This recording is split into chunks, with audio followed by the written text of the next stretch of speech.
ही गोष्ट कमीत कमी 1957ची आहे आणि ही गोष्ट इंदोर या भागातील आहे। तर त्यावेळेस एक गावामध्ये एक तांत्रिक राहत होता, म्हणजे नॉर्मल फॅमिली होती त्याची आणि त्या फॅमिलीमध्ये एक असा माणूस होता की ज्याला तंत्रविद्या यायची आणि तो गावकऱ्यांना असं सांगायचा की मी एक असा वैद्य आहे जो की मेलेल्या माणसाला सुद्धा जिवंत करू शकतो आणि ते पण 5 मिनिटासाठी जिवंत करू शकतो। आता गावकऱ्यांचं अर्ध काय त्याच्यावर भरोसा होता आणि अर्धा काय भरोसा नव्हता, पण तो जेवढं सांगायचा लोकांना असं वाटायचं तो जास्त ओव्हर सांगतोय, तेवढं काही नव्हतं। पण तो एक नॉलेजेबल माणूस होता आणि त्याला माहिती होतं की नेमकं आजार झाल्यावर कोणती वनस्पती दिल्यावर काय होतं आणि काय नाही ते, आणि त्याच्याच बेसवर त्याला असं वाटायचं की मी खूप शक्तिशाली आहे आणि मी खूप मोठा आहे। पण एक दिवस त्याचा मृतदेह गावाच्या बाहेर एक बाबळीचं झाड होतं आणि बाबळीचं झाड फार मोठं होतं, त्या बाबळीच्या झाडावर लटकलेलं सापडलं आणि ते पण पूर्णपणे विवस्त्र, त्याच्या अंगावर एकही कपडा नव्हता आणि त्याच्या शरीरावर कुठेही एकही खून नव्हती किंवा या खुनेमुळे तो मेलाय म्हणून। फक्त एका जाग्यावर एक असा निशाण होता ज्या निशाणाकडे बघितल्याच्या नंतर असं वाटत होतं की जो बाबळीचा काटा असतो ना, आपला काटा, तो त्याच्या मानेला 2 जागेवर असा टोचलाय आणि त्याच्या मधातून रक्त बाहेर काढून घेतलंय। अशा प्रकारचं त्या तांत्रिकाच्या मानेवर दिसत होतं, बाकी कुठं काहीच नाही, ना त्याच्या मनगटाला पकडलेलं, ना त्याला मारलेलं, ना त्याचा दम छाटलेला, म्हणजे अशी कोणतीच त्याच्या शरीरावर ओळख नाही पटली की ज्या ओळखीने त्याला मृत्यू भेटला असेल म्हणून। एकदम नॅचरल पद्धतीने। आणि हे जे 2 काट्याची जे मी म्हणलो तुम्हाला निशाण, हे पण खूप नॉर्मली दिसले। काही लोक म्हणले की साप चावला असेल, पण काही लोक हे पण म्हणले की सापाचे जे दात असतात ते खूप जवळजवळ असतात आणि ते जास्त करून ओळखले जात नाहीत, हे थोडे लांब लांब आहेत आणि हे टक ओळखू येत आहेत। तर विचित्र प्रकार आहेच। आता तो तांत्रिक मेल्याच्या नंतर गावामध्ये हडकंब वाजला की बाबा तो असा कसा मेला, आणि तो तांत्रिकाचं काय जास्त वय नव्हतं, त्याचं वय फक्त काय 30 ते 35 वर्ष वय असेल आणि तो म्हणायचा की मला खूप मोठी सिद्धी प्राप्त आहे आणि तो हे पण म्हणायचा की माझं जे मरण आहे हे मला माहिती आहे। आता त्याचा एक जिगरी मित्र होता, त्याला सगळ्या गोष्टी माहीत होत्या की तो काय करणार आहे काय करणार नाही म्हणून, आणि गावकऱ्यांनी त्याला विचारलं सुद्धा की तो नेमकं काय करणार आहे आणि काय नाही म्हणून, पण त्याने कोणाला काही सांगितलं नाही, कारण की तो म्हणला की मलाच त्याने सांगितलं नाही की नेमकं तो काय करणार आहे म्हणून, तर मी तुम्हाला काय सांगणार। सगळं काही सुरळीतपणे शांततेनं चाललं होतं। आता त्या तांत्रिकाची जी फॅमिली होती त्या फॅमिलीमध्ये त्याचा एक मुलगा आणि त्याची एक बायको, असे 2 जण उरले होते। ना त्याला कोणता भाऊ होता नाही बहीण होती, जे वडील होते ते लहानपणी वारले गेले होते आणि फक्त आता त्याची ते फॅमिली तेवढी राहिली होती आणि त्याचा एक तो मित्र। तर काही महिने जातात, काही महिने गेल्याच्या नंतर त्याचा जो मुलगा असतो तो अचानक बिमार पडतो आणि बिमार अशा पद्धतीनं पडतो की त्याचं जे शरीर आहे ते एका साईडनं सडायला लागलं, म्हणजे समजा त्याचा एक उजवा पाय होता, त्या पायाचं जी करंगुळी असते आपली ती करंगळी सडायला लागली। आता त्याला कळत नव्हतं की नेमकं माझ्यासोबत हे असा प्रकार का होतोय आणि कशामुळे होते ते, त्याला काहीच कळत नव्हतं। आता त्याचा पाय जसा जसा सडत सडत चाललाय तसं तसं त्याची आई घाबरत होती। गावकरी म्हणत होते की ही कोणती महामारी आली आहे गावामध्ये, कारण की तेव्हा तेवढं नॉलेज नव्हतं, तेव्हा तेवढं लोकांना कळत नव्हतं की नेमकं कोणती बिमारी आहे काय आहे म्हणून। तर त्याचा पाय सडत सडत जो पंजा आहे ना तो पूर्णपणे सडून गेला होता आणि गावकऱ्यांनी त्याला गावाच्या बाहेर काढून दिलेलं होतं, म्हणजे त्या फॅमिलीलाच। गावकऱ्यांचं असं म्हणणं होतं की बाबा याची जर ही बिमारी पूर्ण गावामध्ये पसरली तर पूर्ण गाव आपलं राख होऊन जाईल, त्यापेक्षा या 2 जणांना गावाच्या बाहेर काढून द्या। मग हे 2ही जण मायलेक गावाच्या बाहेर एक झोपडं करून त्या झोपड्यामध्ये राहत होते, नॉर्मली जीवन जगत होते। गावकरी येत होते, त्यांना खायला जरा असं थोडंफार देत होते, म्हणजे भिकाऱ्यासारखी त्यांची अवस्था झाली होती। त्यांना गावामध्ये अजिबात एंट्री नव्हती, गावाच्या बाहेरच जे काय ते, पण गावकरी त्यांना खायला प्यायला द्यायचे। आता तेवढं झाल्याच्या नंतर काही दिवसाच्या नंतर, काही महिन्याच्या नंतर तो जो मुलगा आहे त्याच्या स्वप्नामध्ये त्याचे वडील यायला लागले आणि तो त्याच्या आईला बोलायला लागला की आई माझ्या स्वप्नामध्ये बाबा येऊन मला असं असं बोलतायत। तर त्या मुलाची जी आई आहे ती त्याला कित्येक वेळा असं म्हणते की बाबा ही गोष्ट मला बोलला तर बोलला, तू गावामध्ये कुणाला काहीही बोलू नको, आणि असं काहीही नसतं, तुझे वडीलही असंच म्हणायचे आणि त्यांचा सुद्धा जीव गेला ना, तर तू फक्त माझ्याजवळ एकला आहेस आणि तू जर असं काही करत असला तर मी कोणाच्या तोंडाकडे पाहणार, मी कुणाकडे बघणार। त्याची आई त्याला असं म्हणायचे। तर तिचंही साहजिक होतं ना की बाबा एकुलतं एक लेकरू आहे, त्याला काय झालं तर करावं काय, पहिले तर नवरा गेला मरून, ना त्याला भाऊ ना बहीण ना बाप ना माय, आता ही एकली कोणाच्या तोंडाकडे बघणार। आता पहिल्या काळामध्ये पुन्हा असंही होतं की बाबा एकदा लग्न करून दिलं की तू तुझा संसार बघत राहा। पहिल्या काळामध्ये असं नव्हतं की बाई तुझ्या नवऱ्यानं तुला हाकलून दिले, तुझा नवरा तुला मारतोय, तुझी सासू तुला शिव्या देते, मग ये आपल्या घरी, असं नव्हतं. पहिल्या काळामध्ये असं होतं, तुझं लग्न करून दिलं, आता तुझं घर तेच आहे, तुझा परिवार तेच आहे, आम्ही तुझ्यासाठी पाहुणे आहोत, असा पहिला प्रकार होता. आणि त्याच प्रकारामुळं ती महिला आणि तिचा मुलगा त्या गावामध्ये गावाच्या बाहेर राहायचे. आणि जेव्हा तो मुलगा तिला सांगायचा की मला स्वप्न पडत आहेत आणि माझ्या स्वप्नामध्ये बाबा येऊन माझ्याशी बोलत आहेत आणि असं असं कर म्हणतायत, तर ती महिला भिली. ती म्हणली, बाबा तू एकुलता एक आहेस, तू असं नको करू. आता त्या मुलाला दिवसभर रात्रभर तेच विचार डोक्यामध्ये, करू का नको, करू का नको. आता त्या मुलाच्या बापाचा जो मित्र होता तो तिथं कधी कधी येत होता.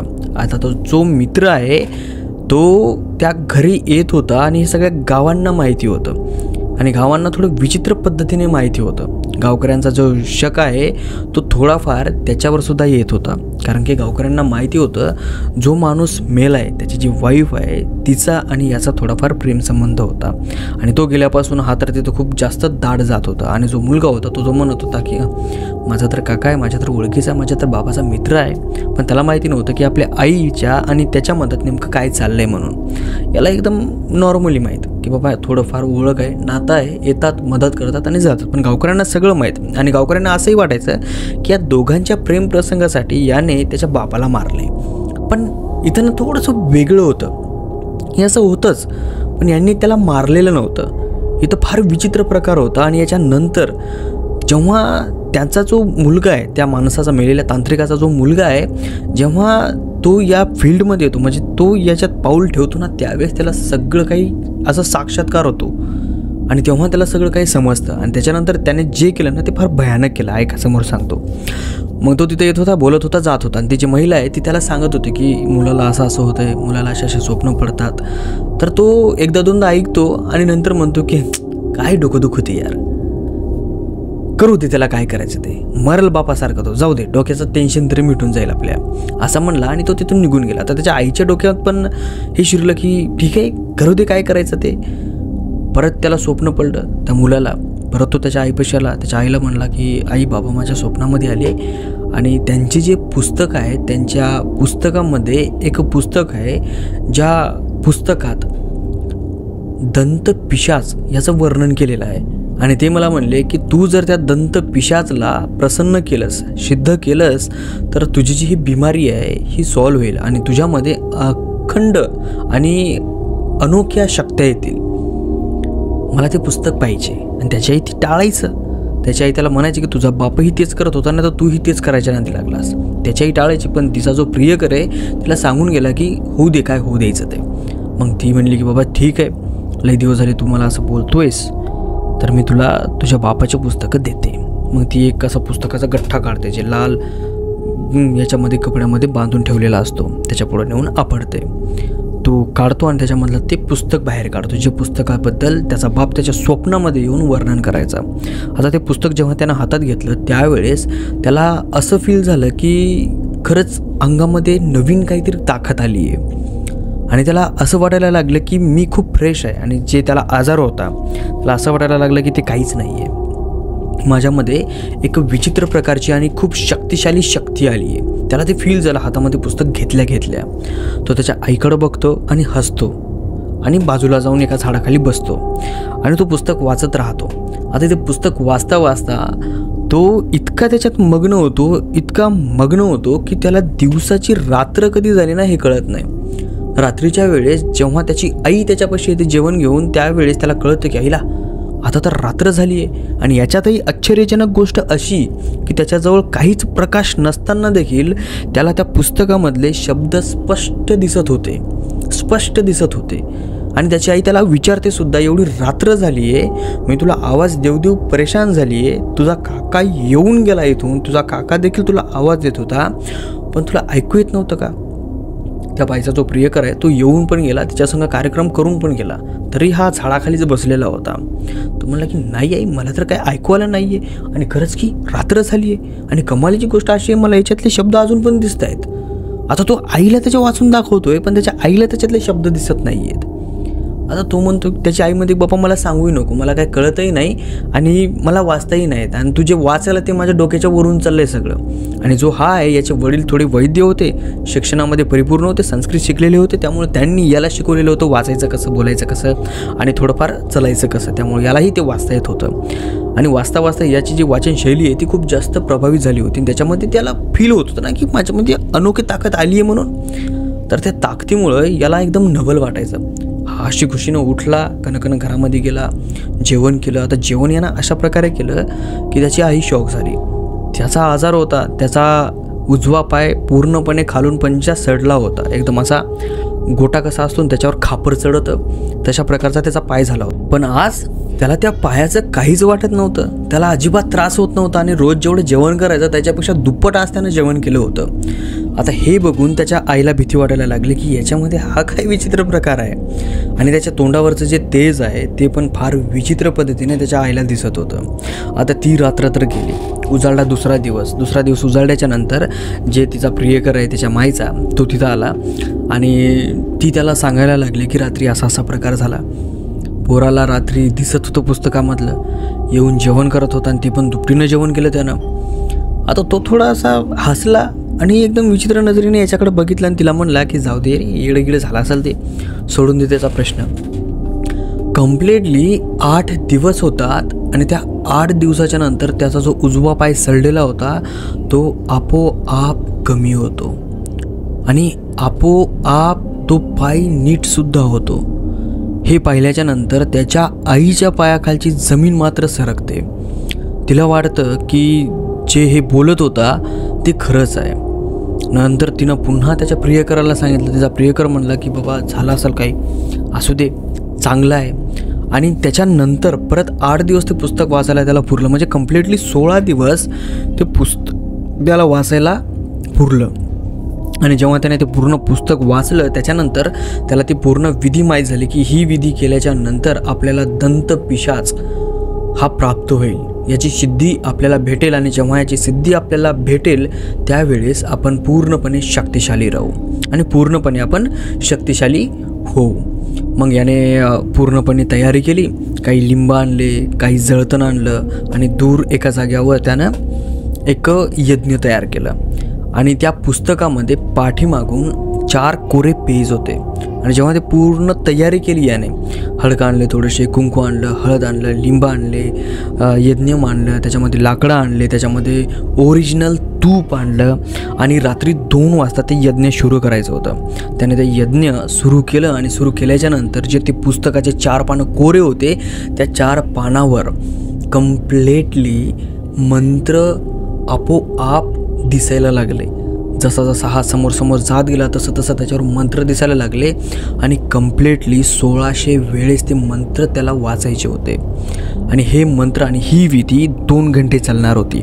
आणि या 2 घंट्यामध्ये त्याच्या आईला माहीत झालं होतं की आपला मुलगा काय करतोय म्हणून. जेव्हा तो ते मंत्र वगैरे वाचायचा आणि बोलायचा, आणि त्याची असं होतं की मंत्र सुरुवातीला गुपित वाचायचा आणि जो नंतरचा मंत्र आहे शेवटचा तो एकदम जोरात बोलायचा.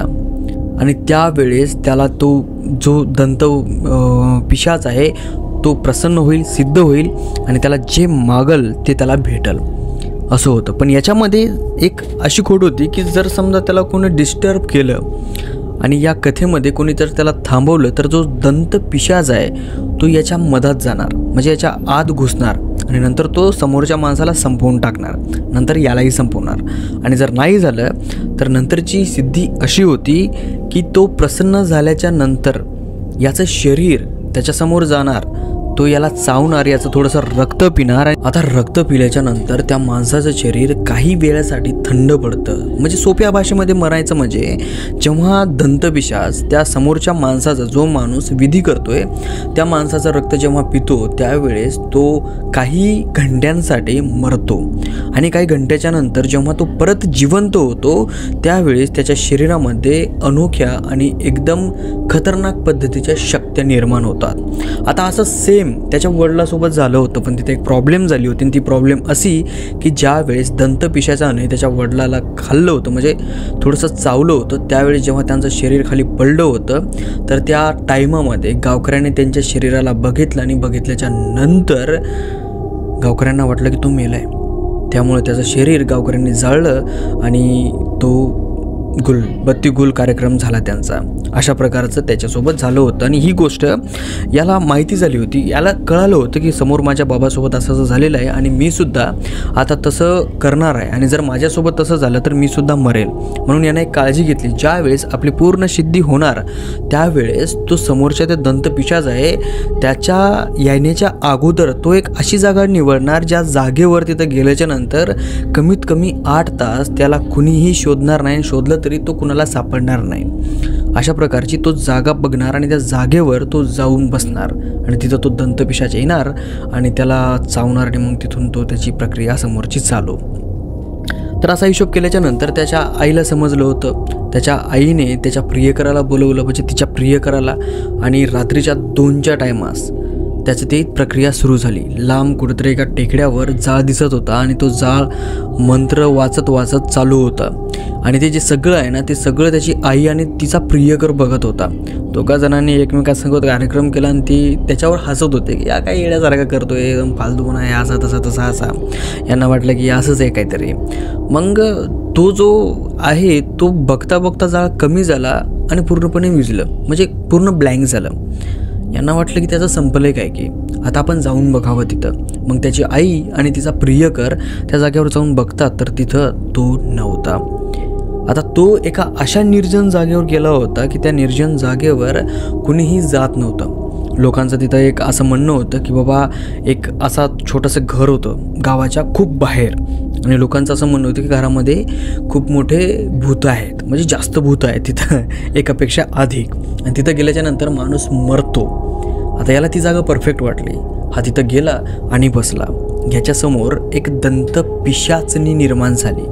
आता ती दंतपिशाचनी जेव्हा याला बघते त्यावेळेस ती विचित्र पद्धतीने याच्याकडे बघायला लागते. आता याचं जे शरीर होतं ते एकदम धष्टपुष्ट होतं आणि हा नेमका जवानीमध्ये आलेला होता. ती जे दंतपिशाचनी होती तिचं पूर्णपणे मन याच्यावर व्याखलं गेलं आणि तिने याच्यासोबत जे प्रेमामध्ये करतात ना तशा प्रकारे करायला सुरुवात केली आणि तोही तिच्यासोबत मनमोहक प्रकारे तिच्यासोबत करायला सुरुवात झाला. आणि जेव्हा तिचं सगळं झालं आणि याचंही सगळं झालं त्यावेळेस ती त्याच्या मानेवर चावा घेते आणि त्याला तिथं सोडून देते. आता तो अशा प्रकारे पळतो की नॉर्मल विधी केल्याच्या नंतर कंप्लीट म्हणजे 8 तासाच्या नंतर परत तो माणूस जिवंत होणार.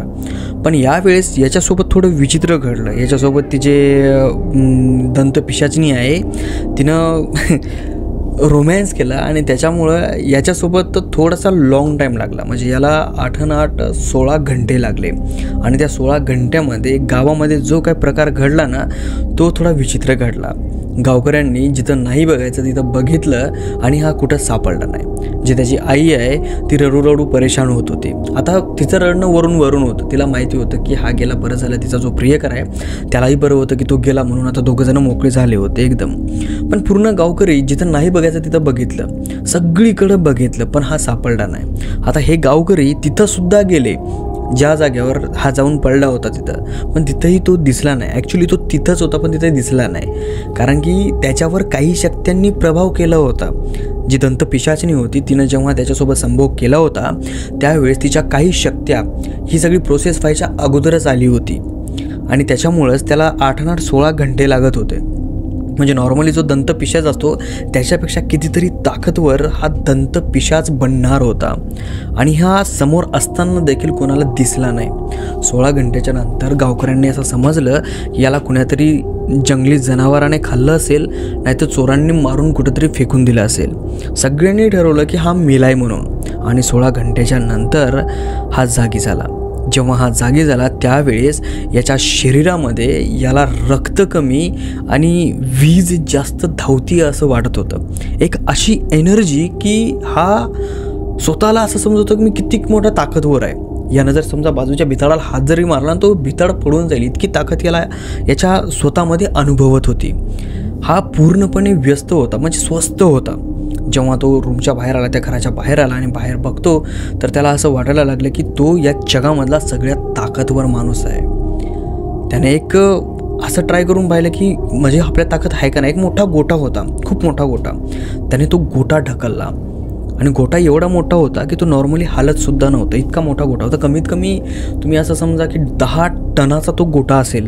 तो गोटा त्याने एका हातात ढकलला आणि जेव्हा त्याने तो गोटा एका हातात ढकलला त्यावेळेस तो पूर्णपणे आश्चर्यचकित झाला. आता मूवीजमध्ये असताना उडणं गिळणं हे तेवढं याला नव्हतं. याला फक्त एवढं जाणवत होतं की माझ्या शरीरामध्ये ताकद आहे म्हणून. आणि त्याला एक सिद्धी प्राप्त होती त्याच्यामध्येच की याच्या माघारी लोक काय विचार करतात आणि कोण कसं आहे कोण कसं नाही हे याला सगळं माहीत होतं.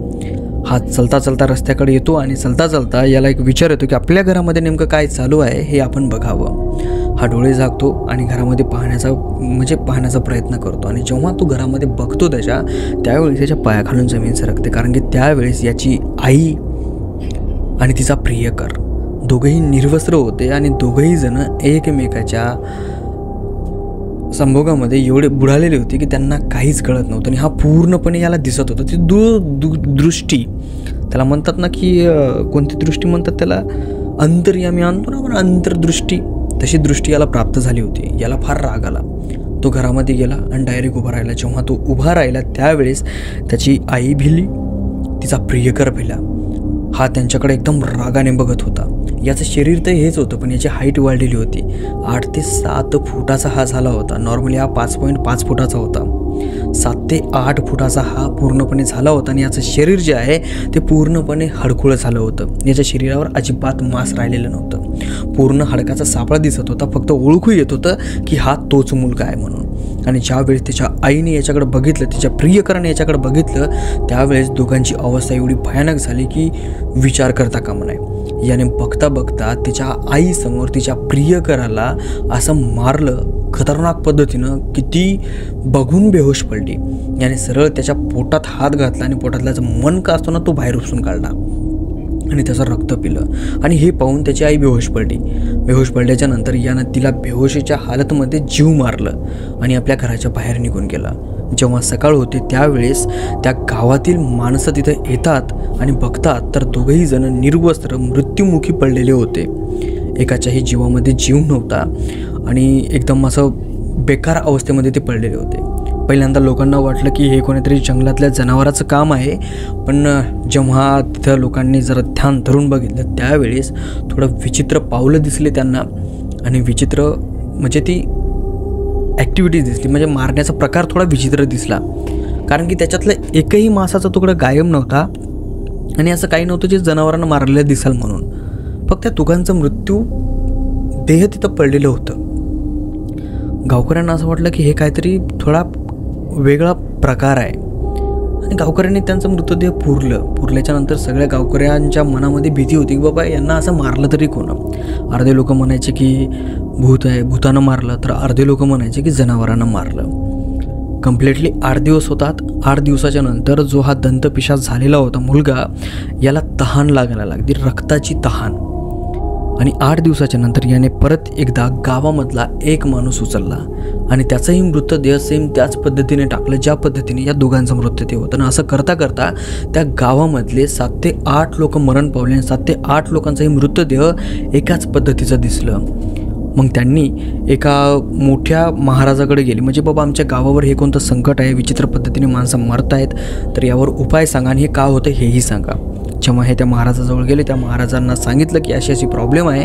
त्यावेळेस त्या महाराजांनी यांना सगळ्यांना सांगितलं की तुमच्या गावावर एका दंतपिशाचाची सावली आहे आणि तुम्ही मला पहिले सांगा की जे माणूस मेलाय तो माणूस पहिले कसा वागत होता. मग या सगळ्यांनी सांगितलं की तो माणूस म्हणजे ज्याच्या घरचे मेले ते सांगत होते की बाबा आमचा जो माणूस आहे तो बोलता बोलता विचित्र बोलायला लागला.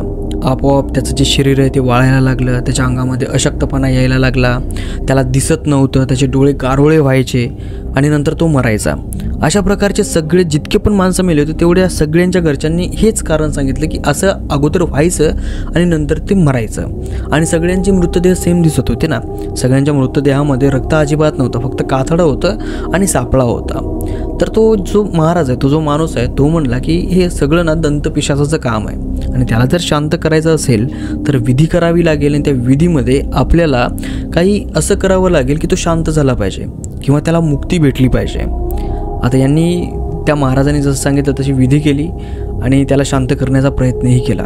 पण तो महाराज विसरला होता की तो एक जिवंत माणूस आहे, तो मेलेला नव्हता. त्याने स्वतः सिद्धी प्राप्त करून दंतपिशाच सिद्ध केला होता आणि तेव्हा तो कुठंतरी दंतपिशाच झाला होता. या महाराजाला वाटलं की सगळं काही सॉल्व झालेलं आहे. मग सगळं काही थांबलेलं नव्हतं, ते फक्त एक तात्पुरतं थांबलेलं होतं आणि त्याला एक बांधल्या गेलेलं होतं की बाबा त्याला कुणीतरी एक असा माणूस ज्याचा राक्षस गण असेल आणि तो पायाळू असेल, त्या माणसाच्या सानिध्यात जेव्हा हा येईल, याची कुंडली त्याची कुंडली, त्याचे ग्रह याचे ग्रह एक होतील आणि ज्या वेळेस याच्या मनामध्ये काही असं येईल की जेणेकरून बाबा एक वाईट गोष्ट, त्यावेळेस तो पुन्हा जागी होईल आणि पुन्हा या गावकऱ्यांवर असा प्रकोप येईल. पण तसं अजून काही झालेलं नाही आहे म्हणा. आणि तिथं ते सगळं काही शॉर्ट म्हणजे त्याला बांधलं गेलेलं होतं फक्त. आणि महाराज तिथून निघून गेला आणि सगळ्या गावामध्ये थोडंफार काय म्हणतो आपण त्याला, सुख समृद्धी नांदायला लागली. तर ही एक अशी स्टोरी होती जी की मला वाटते अधुरी होती. तर ही जर स्टोरी तुम्हाला जरा चांगली वाटली असेल तर याचा आपण एक बेस्ट एंड काढूयात, जर तुमची इच्छा असेल तर. आणि जर नसेल तर सोडून द्या, खूप स्टोरी आहेत आपल्याकडं.